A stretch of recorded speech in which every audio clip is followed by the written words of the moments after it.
Welcome to Invested in Climate. Protecting the planet and decarbonizing the global economy is the challenge of our time. We all have a role to play, and the opportunity we face is unprecedented. Invested in Climate aims to help people do more to address climate change through their work, investments, lifestyle, and activism. I'm your host, Jason Rissman. I support a growing community of top climate and ESG leaders as the Chief Experience Officer at Nationswell, and I'm an advisor to the climate practice at IDEO. I'm also an investor and startup advisor, and when it comes to climate action, I know I'll be a lifelong learner, always looking to have more impact. If you like what you hear, give us a good rating on Apple, Spotify, or wherever you found us. Sign up for updates and suggest ideas for future episodes at investedinclimate.com. Follow us on social, subscribe, and spread the word. Thanks for joining. To be honest, I thought in the beginning this project would be mostly a technical undertaking that us NGOs would care about. And it's been a little bit stunning to me to see how many people want to reduce emissions if you can just give them the data. You know, I've been an environmental activist for a long time, about 10 years now, and it's just been stunning to me on this project how many people want the data and want to reduce the emissions of their organization if we can just give them the tools. And it feels like swimming downstream. And so we have, 15,000 downloads in the first week with the new data, and a really striking number of organizations starting to actually optimize. Hey everyone, we all know that addressing climate change means eliminating greenhouse gas emissions. But have you ever stopped to wonder how we know how much we're actually emitting? The truth is, we haven't really known, but instead rely on estimates. These estimates fail to provide very specific data about where exactly emissions are coming from, when, and what investment and policy choices might be most effective in turning them off. Today's episode focuses on an incredibly ambitious initiative called Climate TRACE, a collaboration of over 100 organizations that use a dizzying number of satellites and remote sensors to actually detect and track emissions at a global level. Vice President Al Gore is a co-founder of the initiative, along with Gavin McCormick, who runs a nonprofit called WattTime. We're joined today by Gavin, who explains how Climate TRACE works, Vice President Gore's role with the effort, their theories of change, surprises, progress, and hopes for the initiative, and much more. Climate TRACE is positioned to play a central role in improving transparency and planning at a global level, and I was thrilled to get to learn more about it through this interview. Enjoy.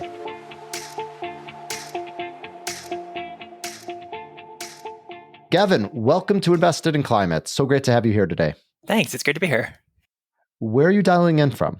I'm in Western Massachusetts right now, Williamstown, Mass. Okay, well, fantastic. Thanks for joining. We're on a Friday afternoon, so evening your time. Thanks for joining amidst it being the start of your weekend. Let's get started just by hearing a bit about you and your background and the organization that you're leading today. Sure. So I'm an economist by training, which is kind of unusual in tech. My background is I was a PhD student in behavioral and environmental economics at UC Berkeley when me and some strangers at a hackathon tripped over a technique to automatically reduce pollution from electricity. So now I run WattTime, a nonprofit devoted to that, and I'm one of the many co-founders of this Climate TRACE coalition. Very cool. Tell us more about what WattTime does and what it's doing in the world today. Sure. So our name comes from what time would I have to use electricity to run it on renewables? It turns out that these days we're building renewable energy so fast. In California, literally 1/3 of the time you flip a light switch, you didn't cause any pollution at all. They're actually throwing away surplus renewable energy that often now. So at WattTime, what we do is we identify when is this renewable energy surplus happening, and we help automate fleets of thermostats like Nest thermostats, electric vehicles like Toyota EVs, batteries and other devices to shift the time they use energy to moments that there's clean energy instead of polluting, and we call it automated emissions reduction. So we're a nonprofit, but instead of doing advocacy work, we provide technical solutions to reduce emissions with data. Very cool. And you're also the founder of a project called Climate TRACE. Tell us about that and how it got started. Yeah, one of many founders. So the thing that happened was WattTime and a couple of other groups like Transition Zero in the UK were a bunch of nonprofits at the same moment realizing we were all trying to save the same problem. We had all these advanced technical solutions to reduce emissions, but these tech stacks were all built on open public data about power plants. And that's great for the handful of countries that monitor power plants globally. But what are you going to do in the rest of the world? So we decided to team up and make sort of a club where all of us would start ourselves monitoring the power plants in the world using satellites and AI to make it possible for anyone to find out any moment what was the pollution that came out of any power plant anyone in the world. And that grew over time from an electricity focused coalition to a very large coalition now called Climate TRACE of about 100 collaborating organizations pooling our resources to produce a data set of what are all the emissions in the world from every source, so that kind of like anybody can go look up anything they want on Wikipedia, anyone can now go look up what are the emissions of any source on the planet. Gavin, I'm struck by the complexity of this initiative. I've read that there's over 300 satellites and over 100,000 sensors tracking almost 80,000 facilities across 38 industries. It's kind of mind-boggling. Well, it's a monumental achievement, but I suppose it really begs the question of why? Why go through all this effort? Why is detailed emissions mapping so important? The fundamental thesis behind Climate TRACE is that there's not one answer to that question. Frankly, if there was one thing you could do with the data set that is this hard to produce, wouldn't be worth it. So we're tracking right now 32 different answers to that question. We call them theories of change. And a theory of a change would be a specific mechanism whereby a specific group of actors could reduce emissions if they just had the data. So like my theory of change that I started with at WattTime is we know we have fleets of devices all over the world who've signed up to shift energy to moments that's cleaner if we can just tell them when those times are. Different theory of change, like I'm a big fan of Transition Zero's work, they advise investors and governments on what are cheaper ways to reduce emissions, when is coal unprofitable. We have other theories of change, like Al Gore is quite focused on the whole heart of the Paris Agreement is this notion that countries are revealing their emissions, but there's really not any serious mechanisms in place to make sure, how do we know they're revealing the true numbers? By having many theories of change like that, everything ranging from these technical solutions to corporate solutions to government solutions, they all rest on the same data set. And the basic idea is it'd be crazy for all of those folks to measure every source of emissions in the world just for their own purpose. Makes sense to pool all that and just have a one-stop shop for all of these different theories of change. Gavin, tell us more. It's not often that folks have a clearly articulated theory of change, let alone multiple competing theories of change. Because I'm an economist by training, I have a very particular way of looking at impact that I've learned is not common in a lot of tech. The way we think about CO2 emissions is we line up different specific actions a person could take that would reduce emissions. We call them theories of change because we put them into buckets of what type of change are you driving in the world. So, for example, we have one bucket that is corporate sustainability officers changing the supplier of a product they already buy for the same price and the same quality. We have a very different theory of change that is automating a battery to draw power from the grid at a clean time, not a dirty time.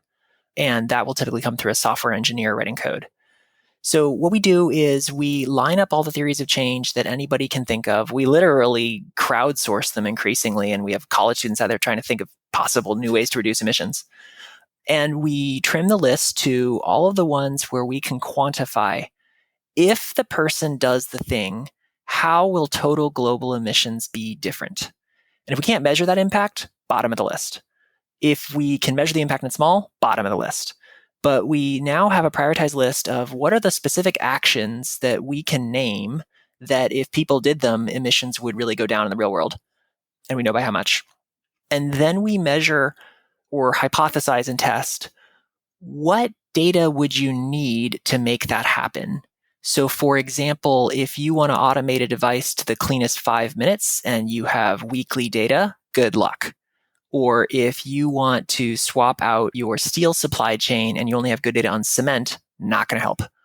So we have very nuts and bolts technical views on what data would you need in order to make this possible.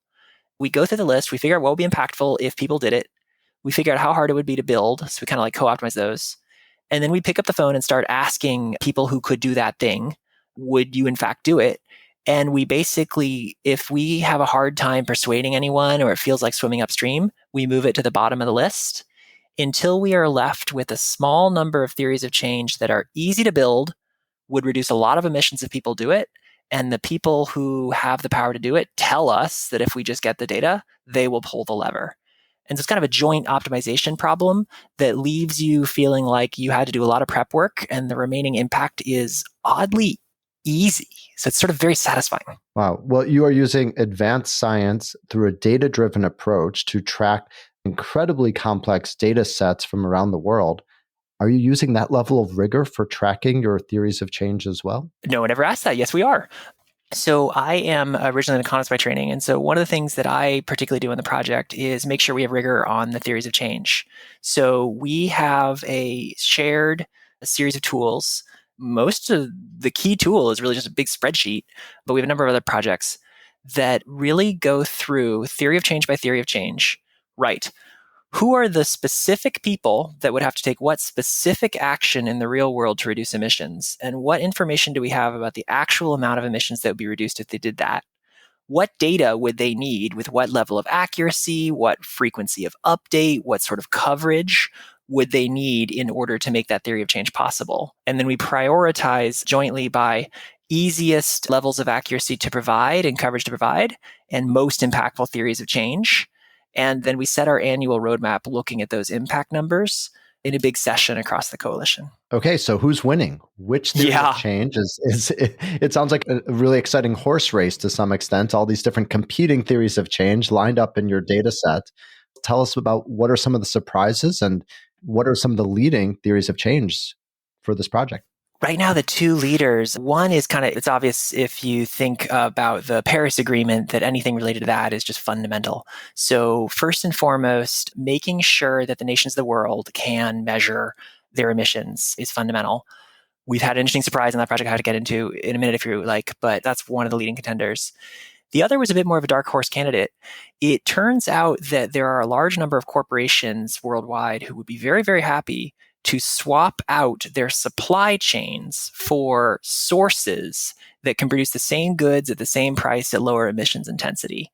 So a number of different companies are now starting to use Climate TRACE to buy steel from lower emitting steel plants, buy aluminum from those plants, starting to look at could we ship on ships that have lower carbon footprints per nautical mile. And so this sort of corporate ability to swap out who they're buying from and have a race to the top, it's just growing so fast. It's probably tied for first place with international politics at this point. Incredible. Well, not surprising too, is we know that so many companies are working so hard to reduce their footprints and their emissions. Are there other use cases for chief sustainability officers and those people that are in sustainability roles who are listening to this podcast likely and wondering how can this data set be helpful to them? Yeah, one I'm a big fan of that is appealing to sustainability officers, but often pretty new. It's this concept of emissionality, which full disclosure, my organization WattTime supports. But what it is this concept that instead of thinking about a solar panel or a wind farm the old-fashioned way as a source of no emissions, thinking about it as how much emissions will be different if you build that solar panel or wind farm. Why is that important? Because it turns out building the same new renewable energy project in a location where it's going to knock out particularly dirty power plants means that for the same amount of capital, you often can double or even triple the real world emissions impact. So one of the things Climate TRACE is doing is making it possible for us to identify for sustainability managers who do a lot of renewable energy purchasing, which is almost all of them, what are locations where if you were to cite a new renewable energy purchase, it would have extra impact per dollar. And that's a particularly fast growing application that in a way is another form of supply chain. Fascinating. It's great to know about emissionality and the importance of site selection for renewable energy purchasing. We also have a lot of listeners that are from the investment community, and you're talking partially about a vehicle for investing in renewable energy. For those that are really thinking about moving money towards more climate positive investment opportunities, does Climate Trace point to some opportunities? We are able to do several very interesting things in investment, of which the one I've spent the most time with is companies that are planning to get to net zero investment portfolios. That is extremely hard to do. There's just not that many assets in the world yet that have no emissions at all. So enabling them to track what's the carbon footprint of their investments right now? What are the investments of everything in their portfolio and everything they're considering to have in their portfolio? So they could begin optimizing to the lower emissions per dollar items. That's been a relatively popular form that we're starting to see spread. Great. As you mentioned, Vice President Al Gore has been a partner and a supporter of the initiative. Tell us, what has his role been? Yeah, so one thing that's very interesting is Al Gore was one of the co-founders, and I think something that most people don't know about Al Gore, he's obviously famous for many other reasons. I think most people don't realize how good he is at AI. I will never forget in my first meeting when he walked in and legitimately had helpful recommendations on our AI algorithms to collect better data, which kind of took me aback. And I think ever since that first meeting, it mattered. Getting a bunch of nerds together, having technical chops like that helps. I think he has played a really unique role as one of the very few people in climate change who, if you have 100 different climate organizations that need to work together, who's the one person that everybody respects? Al Gore doesn't have a particularly formal role, but as a practical matter, he's been the glue that holds the whole thing together. Incredible. Let's go deeper into the AI application. There's so much discussion of AI right now, a lot of concerns about potential harms, a lot of curiosity around potential useful applications for decarbonization, for sustainability, for impact more generally. How has AI been helpful to Climate Trace and to the outcomes that you're pursuing? It's on so many levels. One thing that is what we started with is computer vision. So the kind of fundamental bread and butter that we started with at Climate Trace is we are using satellites to look at the Earth. And we're oddly enough not looking for pollution. We're looking for economic activity that is polluting, because it turns out that is easier for an AI algorithm to really accurately measure. So the first thing we used it for is to scan many images of the Earth every day and detect what our power plant's doing, what our steel plant's doing. The next thing we started using AI for was to scan what trade journals have, because you can sort through a lot of text quickly to detect the natural language of announcements about construction, upgrades, and characteristics of new facilities, because that'll often have lots of good clues about what type of equipment there is going to be and what are their emissions. We are now doing a third type of AI, which I don't actually really know the best name for it. We're innovating a little bit here, but it's a Bayesian meta model. And it's pretty related to the way that many AI applications now will build an ensemble model of multiple different models, sort of voting in a way on what's the most accurate approach. And so what AI allows us to do is have very different techniques from different authors combined in a single model and graded in a single accuracy metric, so that you can get a sense of what is the consensus view of many experts using many methods, not just one particular approach, which, as you can imagine, is not just technically valuable, it's also politically valuable, that most things in the Climate Trace database were not created just by one organization. Gavin, you mentioned that there's over 100 collaborating organizations involved in Climate Trace, and that seems like a massive coordination accomplishment, even with Vice President Al Gore helping pull people together. What does it take to work with so many groups in practice? And also give us a sense of why so many different groups are needed. What is it they say about startups? Nobody would ever found a startup if they knew how hard it was. So I think that part of what worked about Climate Trace is we had no intention to get this big. This started with 3 groups who knew each other saying, hey, let's found a project.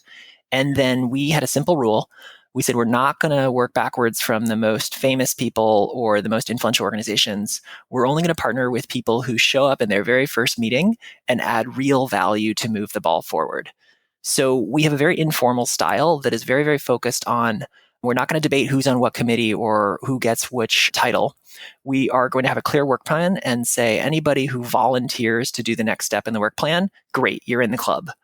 And it's been a very interesting way to work that I don't think we would have guessed would be this successful. It just sort of happened. And in terms of why it takes so many groups, so one thing is if you just think about how phenomenally large the undertaking we're talking about is. If you were trying to do all the power plants in the world, that's one thing. But that is one of many, many, many different categories of emitting activity. What AI can do really well is combine expert knowledge with ground truth data where we have high quality sensors with globally applicable data like satellites. But that means you need experts in every type of emissions there are. You need experts in how satellites work and the physics of things like how light bends at different distances. You need machine learning experts, political experts, and so on and so on. So what we've essentially realized is that the key to this problem was instead of any one organization trying to do it, divide and conquer, but share the benefits with everybody. So I, for example, am electricity lead. I spend no time thinking about how does the forestry model work. And we have folks donating ground truth data who spend no time thinking about how does machine learning work. And basically, by dividing the problem up into these little buckets by sector of the economy, by whether you're donating data, processing data, or speaking to users, or doing quality control, by everybody kind of breaking off a piece that is close to their organization's core specialty, we've been able to turn it into many, many small problems, but all share in the benefit of the joint success. And I think that was the key to a project that was just too big for any one organization to ever do. Right. And in addition to nonprofit research-based organizations like WattTime, some companies have been involved too. I understand the initial funding came from google.org. Tell us about that and any other companies whose contribution has really been meaningful. Google has been a wonderful supporter both on funding and on a technical level, really benefited from that. We have received some additional funding from some other companies. So Generation Investment Management, for example, made not an investment, but a donation to help fund the work. We've also got some really interesting companies donating data. Dalmia Cement is an example of a company that is very proud of how their cement plants are very green. They want the world to know how clean every cement plant is or isn't in the world.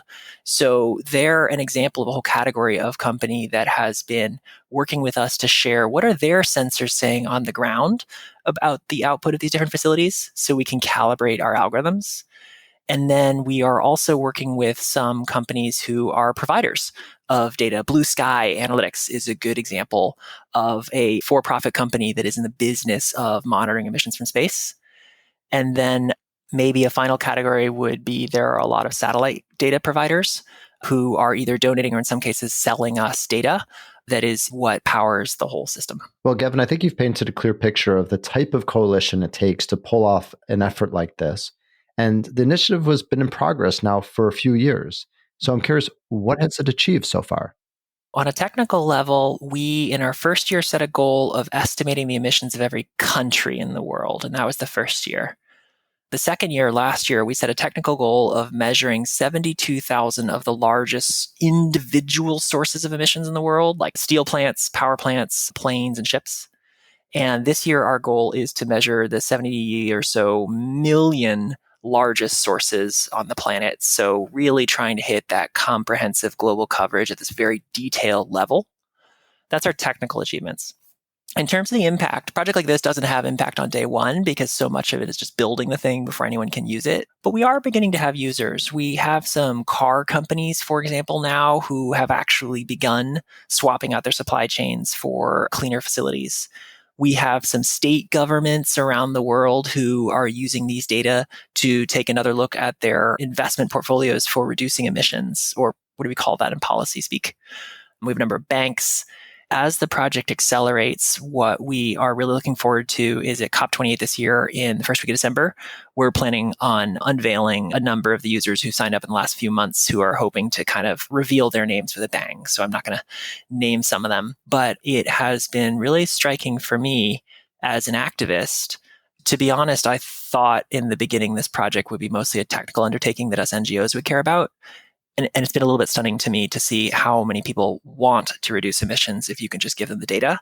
You know, I've been an environmental activist for a long time, about 10 years now, and it's just been stunning to me on this project how how many people want the data and want to reduce the emissions of their organization if we can just give them the tools. And it feels like swimming downstream. And so we have, 15,000 downloads in the first week with the new data, and a really striking number of organizations starting to actually optimize. Gavin, what about surprises? You are now sitting on so much data, and I know that you are unpacking it every day, and there's insights that are being applied in many different use cases. What would stand out to you as the biggest surprise or learning that you've surfaced so far from this initiative? I think the biggest surprise from my perspective has been that what we thought was going to be our number one theory of change did not find the result we were expecting to find.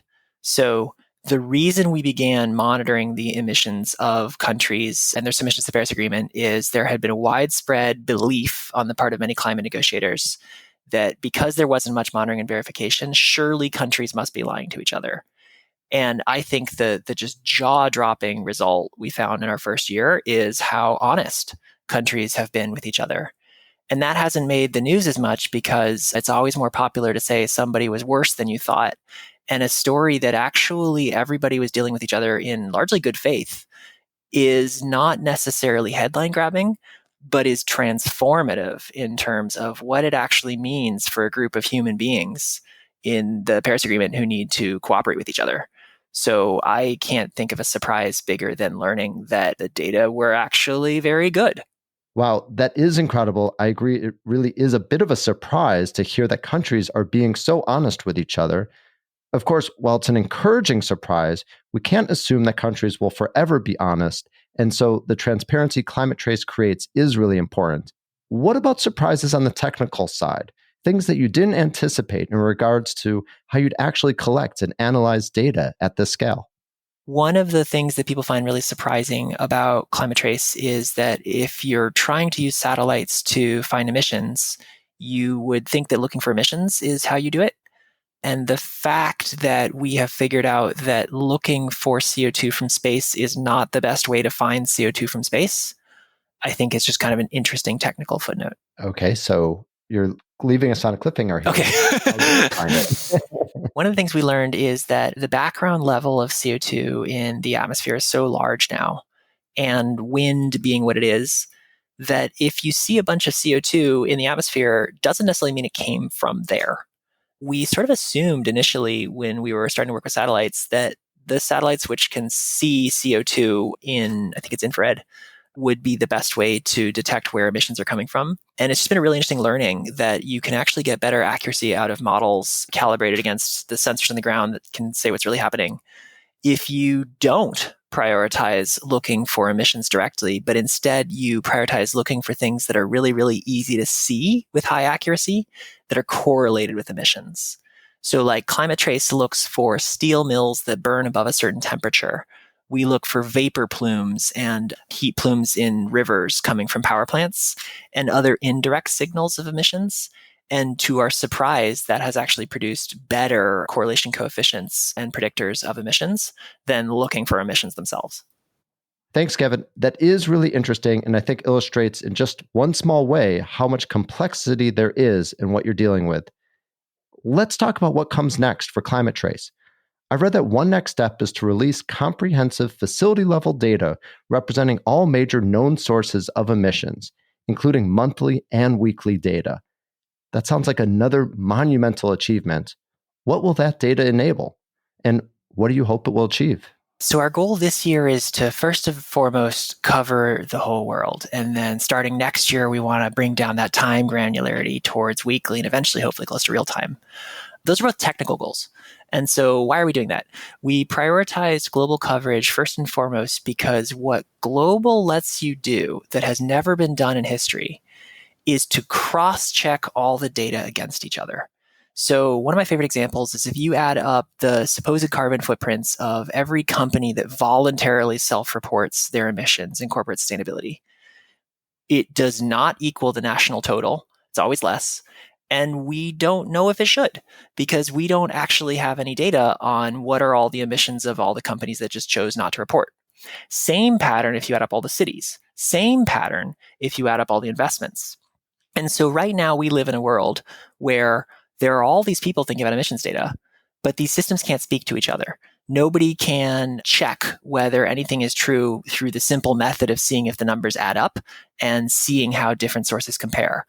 So our big priority for this year is to get to a world where anybody who's got an emissions data set of anything that happened in the real physical world knows how that fits into the larger ecosystem, which we view as kind of table stakes for moving into a world where all emissions numbers have to be real. It would be impossible to hide, and everything has to be verified multiple different ways, because that will basically ensure the system is honest. We think that's a good focus for the year. And next year, what we really want to begin focusing on is cool. Now that we trust the data, how do you optimize more? And so folks like me working on what I think of as kind of next generation climate technologies, where we can automatically reduce emissions through software code that optimizes between different times, different places, different supply chains. All of that rests on the assumption that you've got accurate, comprehensive, detailed data that's also pretty granular. So we sort of see it as a 1-2 punch. This year, the real focus is on making the world's data interoperable. And then in some ways, the real story begins, where we can start to optimize the heck out of it and hopefully demonstrate that reducing emissions is easier than people have previously experienced. I appreciate that you're distinguishing between your technical goals and then the many different types of impact goals that might result from it. And I know that, as you've mentioned, you have several different competing theories of change. But with a vision like you've articulated for the type of technical feats that you're working towards, what do you think will be the end result, or what do you hope will be the end result coming from Climate Trace if you look back 5 years from now? That was very interesting phrasing, because I think what I think and what I hope might not be the same. So speaking now for myself, not for the whole Climate Trace Coalition, what I hope will happen is we will discover that the type of optimization that WattTime has been doing, where it can be literally automated and there's literally no cost, is actually just the first of a very large category. If it is true that there's a lot of spread in the data, kind of how like a stock market trader might want to see prices that are so you can buy low, sell high. If it is true that there are a lot of opportunities throughout the economy where there is an activity that is very emitting and very not emitting, and they actually cost the same thing and it'd be easy to use either one, then we are going to discover massive amounts of emission savings very, very quickly. And I think that would have the potential to reshape the environmental movement, because frankly, we're not used to tasting success. We're used to things being hard. So that is my hope. It could be what happens is what we discover is there are not very big spreads. It could be we discover that the only way we're going to get through this thing is with all the theories of change the world already has. In which case, what we think Climate Trace will have done is basically helped validate and do measurement verification for existing theories of change. But I get excited about the possibility that the data may say there's an easier way than we've previously seen, because I think that's one of the few things that would really put the movement on the next level. Gavin, I'm curious if this project could actually be a model for other spaces. Really, you're using AI, you're using sensing at a massive scale, you're using collaboration also at a pretty massive scale, and you're focusing on emissions. There's other, say, environmental problems that could perhaps benefit from the same sort of thing. And I'm thinking about the health of our oceans or biodiversity loss. Are you thinking at all about replication or of working in other spaces? Yeah. So Climate Trace made a decision as a coalition that we already have such a big problem that we should stay pretty focused. But we're really excited about the idea that other people could do similar projects and we could sort of help show them what worked. We're probably going to move into one other area, which is not just greenhouse gas emissions, but other air emissions like SO2 and PM2.5, just because we could reuse a lot of our code. But I think biodiversity, a number of other issues, a similar coalition with similar methods probably could succeed, even though we're not the people to do it. And I would maybe point at one example I'm very impressed by is the Human Genome Project, who I would argue has made a quiet revolution in biology through so many different researchers collaborating on a shared data set that was sort of ready-made for conducting analysis on how we could do better medically. And I suspect that means if it can work in health and it can work in climate, it could probably work in a lot of things. Gavin, what's next for WattTime? We've talked a bit about what's next for Climate Trace. What about your organization? So WattTime is essentially the same vision, but for electricity. One thing that's going on at WattTime is because we focus exclusively on theories of change that there's sort of no catch, they're practically free, they don't affect comfort, we are growing extremely fast in terms of users. So we are headed, we suspect within 12 months, to multi-billion device scale for IoT devices. And we are headed in the renewable energy industry. I think we just crossed 44% of American corporate renewable energy purchasing is using our data to optimize things. And frankly, we don't care if it's our data or somebody else's data. We're not a business, we're a nonprofit. We just want it to happen. But we are hoping to be within the next year or two living in a world where it's the norm in device timing or renewable energy purchasing to say, well, of course I want to optimize for more impact. Why wouldn't I? Say more. What's needed technically to make that possible? The Climate TRACE project, one of the regional reasons we were interested is that you do need to have data on different power plants across the world. So we, as Climate TRACE, are planning on hitting the goal of this year monitoring the emissions of functionally every power plant in the world. That's going to have immediate implications for WattTime that for all the companies who've signed up to automatically shift electric vehicles to cleaner times, automatically build wind farms or solar panels in better locations, now they're going to have the data to do that not just in a few countries, but everywhere. We are spending a lot of time with companies who already use our technology in America, preparing for rolling out the same techniques on a global scale and hoping that their partners and competitors in other countries, when they see this tech, will be excited to do the same thing. Great. Gavin, you've been talking a bit about power plants, and the Biden administration recently announced the first regulations really limiting greenhouse gas pollution from existing power plants. And I'm curious how this intersects with the Climate Trace project and how policy can either be accelerated through the data that you're collecting or how it's a useful tool for some of those theories of change that you're working on. We do have different experts in different theories of change. I'm not the policy expert. My background is more in voluntary adoption, as you can probably tell from my answers. But we have other policy experts. One thing that has been really striking from a policy perspective is how many governments are not confident they have good data on their own power plants. So we have been quietly working with a couple of national governments to hand them data on what we estimate their own power plants are doing, which, as you can imagine, is relevant if there are governors, if there are energy departments who maybe have a reason to make things look a little more rosy than it is. So that has pretty significant policy implications if the folks at the top of the food chain just know what's really going on. That's not, as far as we know, a problem in the United States. The United States power plants have some of the highest quality monitoring in the world. We do power plants really well in America. The Biden administration doesn't need our help to know what's going on with power plant emissions. We do think that it is not guaranteed that the new proposed regulations are going to go through. If they do go through, it's going to mean that we now have more and more renewable energy on the grid is the functional thing that'll happen. And that is going to mean that there are more electric vehicles, more thermostats, more batteries who could reduce emissions even faster by optimizing. So others in the coalition could probably tell you better about some of the details of how we can directly ourselves help with policy. But what I'm seeing is that the opportunity for voluntary action depends on how much is that spread between the dirtiest and the cleanest thing available to you. And the new proposed regulations would mean that that spread grows much faster in this virtuous cycle of voluntary action will just get even more effective. Gavin, one of the things that's also being elevated as part of this new regulation from the Biden administration is the advancement of technology to capture emissions before they're leaving the smokestack.